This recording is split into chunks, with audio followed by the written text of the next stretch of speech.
Hey everybody, I'm so glad to be here tonight. If you guys don't know who I am, my name is Emily, and I have served in student ministry for 5 years now, and I'm 22, and I have loved every second. I had a small group, and they all graduated and left me, so now I'm an empty nester. Yes, thank you. But I adopt you guys in the lobby all the time. Y'all know who you are, and I have my own small group that meets out there. So we're so excited to start off.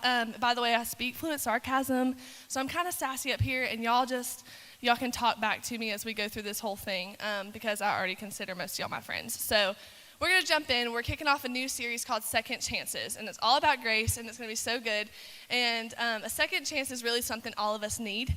And that, it goes through a different few things. Like, you can need a second chance on the test you just bombed. You could use a second chance for the attitude you just gave your mom before you left home. You might need a second chance with that special someone, okay? Like, let me shoot my shot. But second chances are something spiritual as well. And our faith in us sitting in this room is built on a second chance. So you've heard us use this verse a lot, and it's Romans 6:23. And it says, "For the wages of sin is death, but the free gift of God is eternal life in Christ Jesus our Lord." So we don't deserve a second chance because we've rebelled and we've messed up and we missed the mark. And I used to hate when people said that from stage when I was in student ministry because I'm like, okay, I get it, I jacked up. Like, I'm jacked up, I know. But the fun part is that we're going to be talking about the grace and the good news that we are messed up. So God gives us a second chance anyway, which leads us to a Christian word. You've seen it in your house. It's all over your walls. You probably have a necklace or a shirt that says it, and that is grace. So you've seen it, we've heard it, but it is defined. The real definition of it is super powerful. It is the free and unmerited or undeserved favor of God. So when God offers us grace, he offers us a second chance. And we don't actually deserve it, but he offers it to us anyway because he loves us and he cares for us. And I told y'all I was going to have good news. So here's the issue. A lot of us struggle with the fact that we don't deserve it, and you fall in one of two categories. So for a lot of us, you think, okay, I'm too far gone, and really that Jesus or God can't really forgive me for what I've done. Or for the second part, most of us fall in this category, and it's that you really don't feel like you've messed up that bad, or that the stuff that you've done is that bad where you really need grace or need forgiveness. It's like, what do I need forgiveness for? It's not that bad. So for me, that's where I typically fall, and that's whenever I know I'm about to jack my life up. But it's dangerous. That's where it's dangerous. So anyways, as we move on, when it comes to faith, grace is so critical. And this is the thing that changes our life. And without grace, we don't change. We stay in the same spot. And so this is a gift of good news that moves in kindness for us to change. And you don't want to grow or get closer to God without it. So Paul put it this way in Ephesians 2:8-9, and it's on the screen. So it says, "For by grace you have been saved through faith. And this is not your own doing, it is the gift of God, not a result of works, so no man may boast." And I'm going to read that again, actually, just because it's so good. So, "For by grace you have been saved through faith, and this is not your own doing, it is the gift of God, not a result of works, so that no one can boast." So that frees you up. It's not about how much of the Bible you read. Are you doing your devotion that you resolved to do on January 1st? Are you attending FCA? Are you bold enough? Are you Christian enough? Are you talking about God enough? It doesn't have to do with that. It's all a free gift. So the second chance is what saves us, and it's what changes us. And it's the thing that changes the trajectory and the direction of your whole life. So we don't deserve it. God offers it anyway. So in this series, we want to talk about the second chance that God offers all of us. And why is it important to you? Why? How does it apply to your life? The person that's sitting in your chair, how does it apply to you? And how can it change us? But in order to do that, we're going to have to filter it through a life of a man that no one expected to make a difference. And I love this dude, and I don't know if y'all are going to anticipate who it is. You might already have read about him, but I love him. And we're going to go through the story of Peter. We're going to go through his story, actually, through the book of Mark. But he is, instead of me telling you where he came from and where he went, I'm going to tell you kind of where he ended up first. We're going to go backwards. So Peter, Jesus said that he was going to build his church on this man. He was the leader of all of Jesus' followers. He is the most important, so Paul, the most important apostle, you've heard the name Paul, he called him the pillar that holds up the church. And then he led thousands of people to Christ. He wrote 2 books of the Bible. The Gospel of Mark is told through Peter's story, his point of view. So he was a man of action. He was bold. He was fearless. And he was probably the most unexpected person to do anything that he did because he didn't start out as a holy man. He started out as a fisherman. He wasn't a youth pastor. He wasn't in FCA like we talked about. He wasn't doing Bible studies at a coffee shop in the morning. He was just a fisherman. That's it. And during this time, in all times, really, if you're a true fisherman, like doing that as a job, it's hard. And it was even harder than, you've seen Deadliest Catch. It wasn't like that. They didn't have sonars and all this other, I don't even know the terminology. But they had just little tiny boats and nets they pulled up huge amounts of fish in themselves. So it took a man's man. So if they were out there, it was a tough job. It literally was the thing that put food on the table. It wasn't glamorous. It's the livelihood. It's all they knew. And they were unruly. So a fisherman, like I said, it's a man's man. They're strong. They had leathered skin. They have calloused hands. They see what it meant to work hard. And this is where you know them as like the vulgar and the unkempt ones. Like these are not like put together men with their button ups. Like they're those dudes. And I just feel like that is Peter. And even though that lifestyle is completely unlike, most of us are not living a lifestyle like that. So it's like, I'm not really like him, but I promise. Like it's so weird. When you look at his life, it's really a lot like us in our own situation. So we're going to look at how Peter had an encounter with Jesus. So he was doing his own thing. He's in his own world, and then Jesus stepped in. And he always jacks up everything when he does in the best way. And Jesus offered him a second chance, and Peter never looked back. So the unkempt, the rough around the edges man, the one that we're talking about, became a person who literally changed the world. And this is how it happened, is that Jesus was preaching on the shore of the lake of the Sea of Galilee. And at this point, all the crowds were like getting more and more. So it was just tons of people. And so they were getting close to Jesus, and the apostles were, people were trying to bodyguard and all that kind of stuff. And he was like, hey, can I borrow y'all's boat and just go out where the water's a little deeper and put some space between me and the crowd? So these people have been fishing all night, and he was like, yeah, you can borrow our boat. I don't know, I always picture them to say stuff like that, like, okay. So they were trying to get close. And so they'd been out all night, they'd worked, they had caught nothing, and then they're mad and they're tired and they're frustrated. If you've ever had a serving job, especially the leaders in the room, if you leave your job with no tips, it sucks. That's it, that was your shift. So that's how it was. Like they didn't catch any fish all night, and they walked away with nothing. So this is what happens. We're going to read the entire chapter of Luke 5, and I love this chapter because I vividly have a pivotal moment of my life where I read this verse, and I was changed forever. So we're going to read the whole thing. So Luke 5, 4 through 11, it's going to be on the screen, so read along. It says, when he had finished speaking, Jesus, he said to Simon, so Peter's name was Simon before, so he's talking to Simon. So when he had finished speaking, he said to Simon, push out into deeper water. Let down your nets for some fish. And Simon said to him, teacher, we've worked all night and we've caught nothing. But because you told me to, I'll let the net down. When they had done this, they caught so many fish that their nets started to break. And they called to their friends working in the other boat to come and help them. They came, and both boats were so full that full of fish that they began to sink. So when Simon Peter saw it, he got down at the feet of Jesus, and he said, go away from me, Lord, because I'm a sinful man. And he and all these men and all those with him were surprised and wondered about how many fish. James and John and the sons of Zebedee were surprised also. They were working together with Simon, and then Jesus said to Simon, do not be afraid. From now on, you'll fish for men. And when they came to land with their boats, they left everything and followed Jesus. And that line gets me every time. They left everything and followed Jesus. And I love that Jesus met Peter where he was. And people's names change in the Bible all the time, so don't let that confuse you. But he didn't say, okay, you've been a fisherman, this dude doing your work for as long as you have, and now you have to go be a pastor. He was like, no, let's meet you where you are. You were a fisherman, and now you will fish for men. And you will do my work. And so I just love that last line, though, that they left everything and followed Jesus. He didn't sell his boat. He didn't call his family. He didn't figure it all out and get a storage unit and say, I'm coming back. He left it all. Like it was worth leaving. So you've been working all night. Let's recap. You're throwing this net over and over and over, and you're pulling it out of the water, throwing it back. This is the example of the net. I told them I'm literally just going to pick it up. This is it. This is what they had. And they're throwing it over and over, pulling it out. Just water, nothing. They haven't slept all night, and they're frustrated. And then some random dude who isn't even a fisherman tells you how to do your job. I would have been like, stay in your lane, because I'm the fisherman. I know what I'm doing. And so they packed up their nets, they paddled away, and they threw it out, and then that happened. So they were changed forever. So Peter in this moment sees who Jesus was. And any man who can control the seas like that, he's not normal. This isn't normal. And it's something greater. It's someone worth following, because it's not about the fish. It's about how the fish got in the boat. And he knew. This maybe looked like an ordinary moment on the outside, kind of, but it wasn't, and he knew it.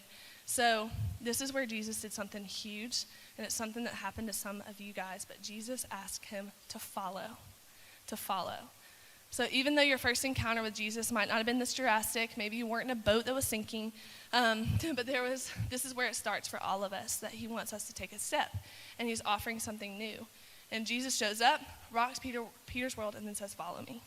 And look what Peter does. And this, I'm going to read it again, and it's so good.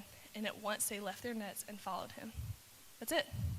That's all. That's how that story ends. So let's look at what happened. These guys are fishermen, and they're like, some of y'all go fishing. You know how it is. But this wasn't a sport. This is their life, and they left it.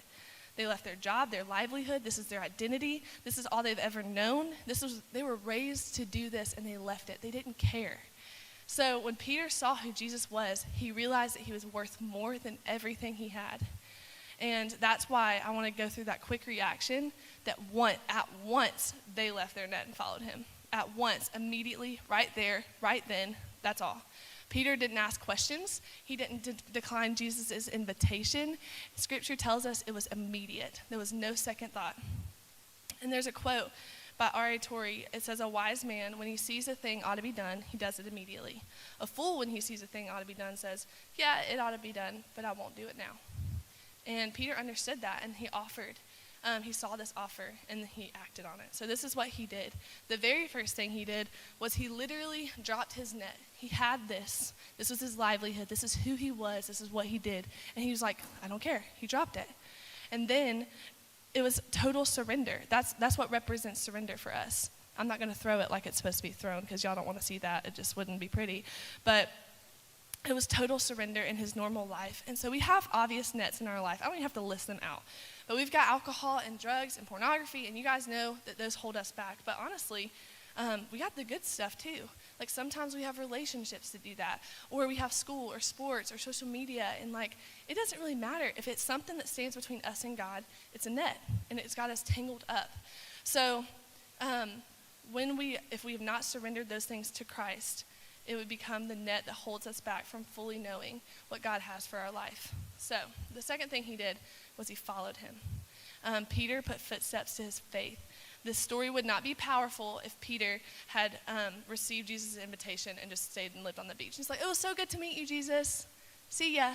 That would not have been a powerful story. But he left everything and followed him. And I love this story, and I told y'all it's pivotal, so I'm going to tell you why it's pivotal to me.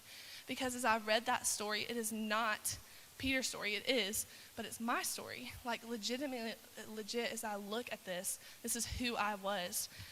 So the same shift in realization that Peter had here happened when I was 15. So if you're in the room and you're 15 years old, raise your hand.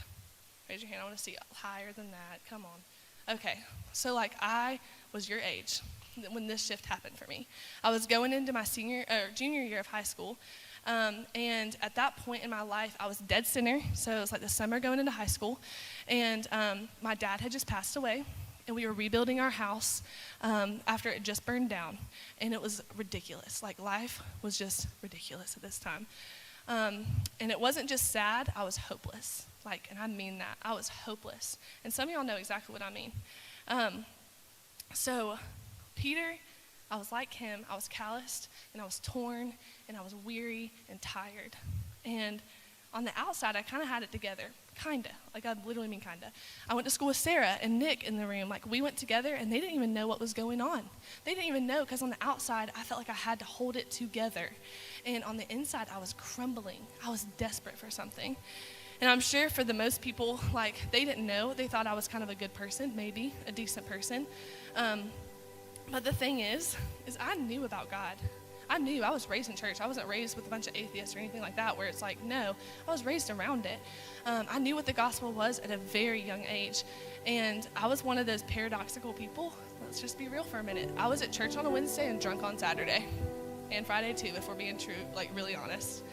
And in the meantime, like, I knew maybe when I'm older, I'll dedicate my life. Like, when I'm older, I'll do that. And I didn't want to give up my fun years. Like, truly, that's kind of where I was, even though it wasn't. So when I'm older, I'm going to dedicate my life to it. In the meantime, I believed in God, and that was enough. I believed that. These were my fun years. So I was looking for anything and everything to bring comfort and peace to me. I had none. You name it, I did it. Like, truly, I sought out peace everywhere, in relationships, with friends or boyfriends or whatever. And I was over here not wanting to give up this lifestyle because it's fun. And I knew it then, and I know it now. That was not fun. That was not fun. I was desperate for hope, and I was a slave to that stuff. I was a slave.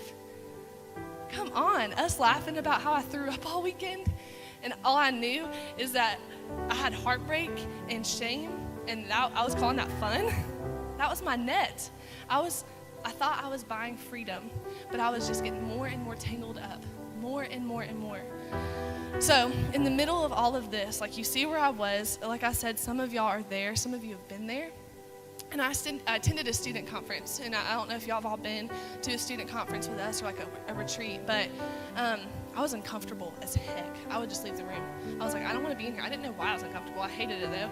And I would just talk to my friends. I would laugh through the service, not consciously, but I just didn't want to hear what they were saying. And so I left the room, and my student pastor comes out, and he's like, hey, you're supposed to be in here. And I was like, dang it, he found me. But I come in the room and picture it. I'm like sitting there with my arms crossed. I can't do it with the mic in my hand, but I'm mad, and I didn't want to be in there. I was so uncomfortable. So the speaker starts talking about Miley Cyrus and her new album that had come out when it was 2014. And I didn't expect that. And I was like, okay, you have my attention, because I kind of love that whole thing. And he was talking about the Wrecking Ball, and I was like, that's an okay song, but whatever. We'll skip that. But he was like, what is your wrecking ball moment when God changed you and you were never the same? Blindsided me. Like, literally blindsided me. And I was like, I thought we were talking about Miley Cyrus. And I went through every memory, y'all. Like, every single one. I was like, well, when I was 5, I said, Jesus, come into my heart. But I wasn't different. Oh, and then in middle school, I went to FCA, and I started reading my Bible then, but I wasn't different. And I was panicking, like literally sitting in my seat just like you. And I was like, I don't have an answer. Yeah, my knowledge had increased over the years, but I was never different, and every thought was a dead-end road. So he started explaining the difference between believing in God and surrender to God. And I realized in that moment, I was not surrendered to God. I was in my boat. He said, follow me. I just wasn't following. So, and I believed in Jesus. I just didn't trust him enough to like step out. Like I said, I was half in, half out. And I definitely wasn't throwing my net to the other side. So he was in front of me in this conference in the middle of this song, and it was like, not literally, but you know what I'm saying, and it was like he was saying the same thing to me. He was like, Emily, follow me. And I don't remember much about that night. I don't really remember what I was wearing or anything like that, but I just remember that I said yes, and I have never been the same. I've never been the same. So I'm going to ask you guys the same question, and it's a hard question, but when was the moment in your life when you decided to follow Jesus and you were never the same? And I'm going to say this because I love you, and I wish someone had said it to me earlier than 15. But as I sat where you were sitting, if you don't have an answer to that question, it's plain and simple. You're not saved, and you're not following Jesus. If you don't have an answer to that. And it's okay. It's okay if you don't. And I would not say bad news like that if I didn't have some good news to follow. I have a hope. You guys have a hope, and it's not a hope that makes you a better person. Do not hear me say this, that I'm standing up here and saying, Jesus is going to fix your rebellious lifestyle, because that's a waste of my time. This is not a self-help conference. We're not sitting in this room so you can become better. I'm saying that I know that you have felt something missing in your life if you're not following Jesus, and you're right. And being a better person and getting your life on track is not it. If we are not following Jesus, we're dead in our sin. That's plain and simple. And you know exactly what I'm talking about as you're sitting there. And I'm not spending my life to tell you how to be on your best behavior and then spend an eternity away from God. If that's your view, you're missing out on life, here and later. So I know one of you in this room right now, you're sitting here and you're just like me, and your heart's beating out of your chest, and you're thinking, me. She's talking to me. She's talking about me. And as crazy as that sounds, it's good news because it means that Jesus is standing on your shore and saying, hey, follow me. Follow me. What are you going to do? Follow me. Leave it all behind. Who cares? Yeah, you don't have it figured out. You don't have to stop doing what you're doing to follow me. Just follow me. You feel that. Like, I know that you're sitting in that seat and you feel that. And that's totally up to you. And the question is, are you ready to leave everything and follow him? Or are you going to keep fishing and pulling up your empty nets? And for some of you, you already do follow Jesus. You know. And you're just dragging your nets behind you. Well, one day I'll be free. Maybe. I'll wait for heaven to be free. Heaven isn't your Savior. Jesus is. You have freedom here. So for both of those places, if you are like, I definitely am not following Jesus and I want to, do not leave this room without saying yes. It's up to you, but we're going to make that available. And if it's you that are dragging nets behind you, don't leave with those behind you either, because we're going to leave this room free. Right? I like it. So we're going to give you all the chance to literally step out. We're going to have prayer teams up front and in the back, and you know where you're at. Or maybe you have some people that you need to pray for, and you're going to come up and we'll just ask for prayer, and everyone's going to be needing something different. But don't leave this room without acknowledging that question. Have you decided to follow Jesus? When did you do that and you were never the same? So Chloe is going to come out, and she's going to tell us a little bit more about that, and then it's going to be up to you. So I love y'all, and I'm really glad I got to be here with you.